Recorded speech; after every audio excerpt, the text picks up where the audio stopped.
Сметките кај општинските јавни предпријатија граѓаните од денес може да ги плаќаат преку платформата Еданоци.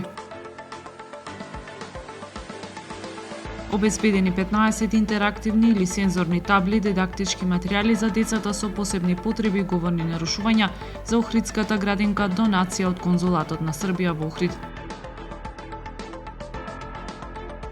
Доцна исплатата на ноемвриската плата за вработените во Основното училиште Дебарца, директорката уверува ќе биде исплатена утре.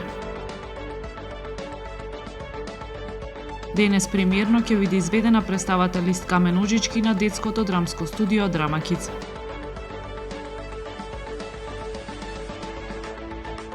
Времето утре облачно со врнежи од дожд и температура до 7 степени. Следевте една минута вести на Охрид Нјуз.